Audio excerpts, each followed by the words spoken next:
Hi guys, this is Daniella with AmiraCelon.com. Today I wanted to talk about 5 trigger signs, how to avoid losing your cool.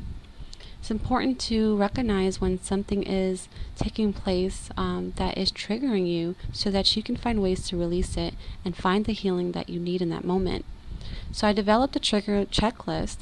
As you can tell here, I have labeled it 1 through 5. The very first one is emotional stir up. Number 2 is flash from the past. Number 3 is judgment. Number 4 is reaction. And number 5 is guilt. So I will explain more individually, but I just wanted to say that if you notice that something takes place, say for instance you're in a situation where someone walks up to you and snatches food right off your plate because you're in the middle of eating something, and they just snatch something right off your plate without asking, immediately it triggers you to react. Because when you are getting triggered, your triggers don't really leave you room to respond calmly. It basically has you react immediately, and sometimes it can be a very aggressive approach. Sometimes it could be a very snappy and direct approach, and sometimes nobody says anything about it but holds it in inside. So those are still very harsh energies that you're harboring up, and even when whether it's internally or being expelled and said to somebody. So you want to be conscious of why you're reacting the way you are and diving in deeper. So I wanted to give you some signs to look out for, to know that whatever just happened triggered you, and that trigger needs to be explored. So the very first one we have is emotional stir up. So you may notice that your emotions are immediately triggered to surface, which initially creates very low vibrational ripples in your energy body. This is due to unresolved internal wounds that haven't received proper healing. So, this is coming up because you're having something that is immediately triggering you in your emotional self, and you're like, oh no, this is making me feel uneasy. I'm feeling irate, angry, sad. All these lower vibrational emotions are coming to surface. And if that's anywhere lower vibrational, shows that those things need to be healed. So best tip is to document your trigger as soon as you become aware of it. Ask yourself questions to get to the core subject of your emotional disturbance. So if you notice that something bothered you, find out the core reason why that bothered you. And once you decipher what that reason is, go ahead and document that so you can have it handy. Okay, so the next one is flash from the past. So basically, once your triggered has been acknowledged, your memory will travel back to the scene of the crime. So the reason is because in order for you to heal what is bothering you, you must understand the connection.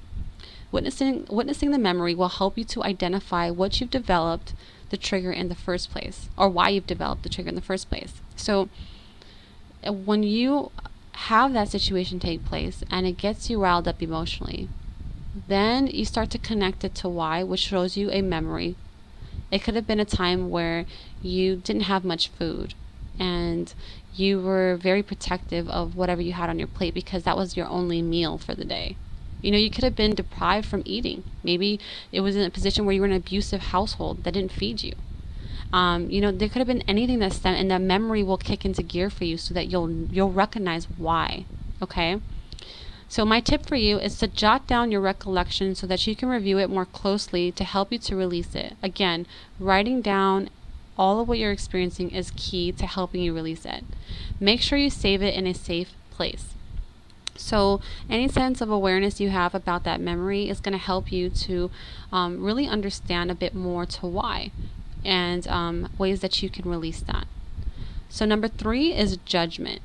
So in this one, you'll find yourself directing judgment to others or yourself. If you're still unaware of what your triggers are, this can create inner turmoil and or place blame on others. If this takes place, it could potentially lead to a more chaotic and drama-filled reality. So at that place, you start to see things and you acknowledge where it's coming from by this memory that, comes through your mind.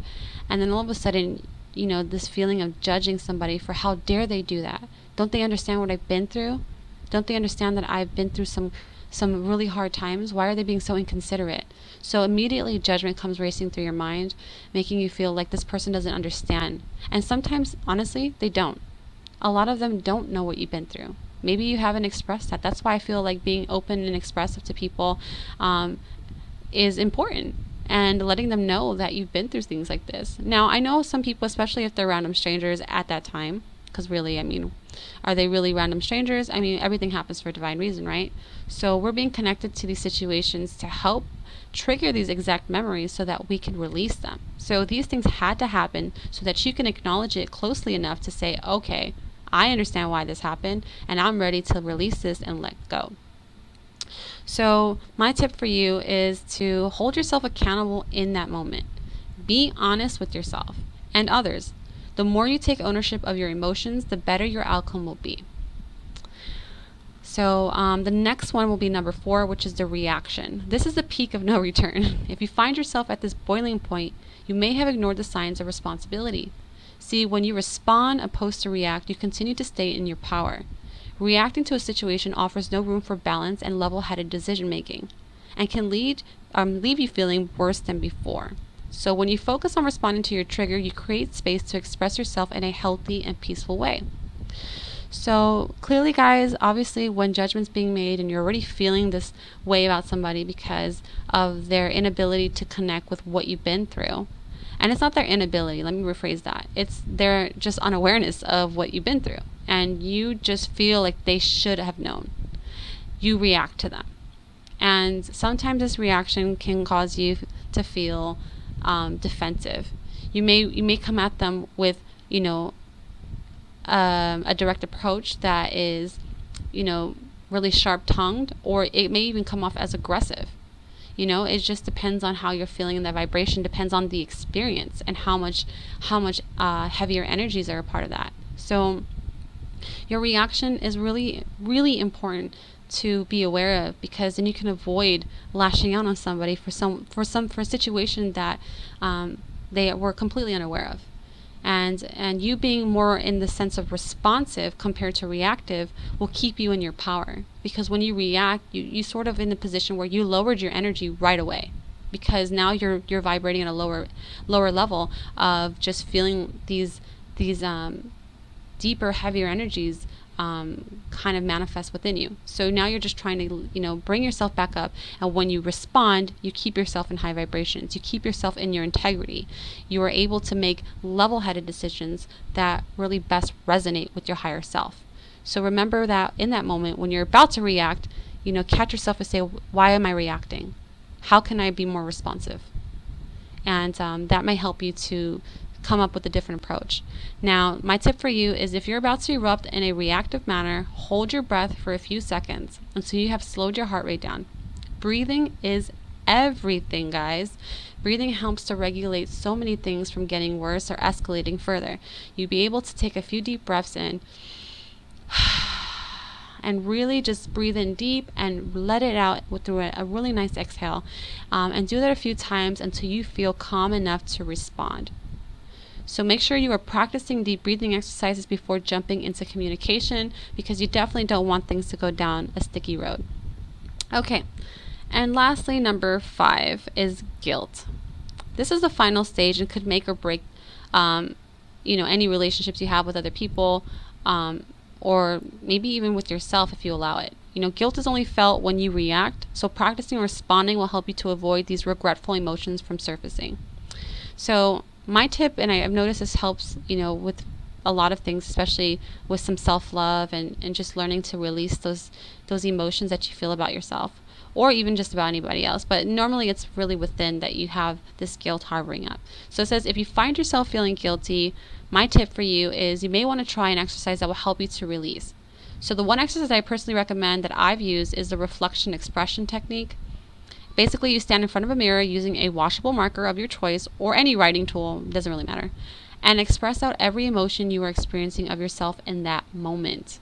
Now that you let it all out and had a moment to digest what you see, it's now time to get empowered and clear away the clutter by erasing the entire mirror. When you're done, grab your writing tool and spell out everything that you wish to affirm.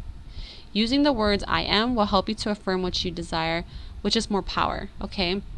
So basically, when I'm in front of a mirror and I'm looking directly into my eyes and I'm writing out all of my anger that I feel about myself and what I am, you start to really realize like those things don't resonate when you see it. When you're done writing, when you take a step back and you look at what you wrote about yourself, you have to ask yourself, do you really believe that? Are you truly all these things? Or is there just a part of you that you struggle with right now? And how can I release that part of me that I struggle with? And so it's really, you soak it all in. You start to really question things even further. And at that point, you just want to go ahead and erase all of it off, because you've seen it, you've acknowledged it. Those are emotions that you have stemming. And you just taking the time to write that helped you to release some of those energies that were harboring up. So now that you've done that, you can go ahead and erase the entire mirror and then come up with a vibration, because at that place, you're really sitting in there, feeling empowered.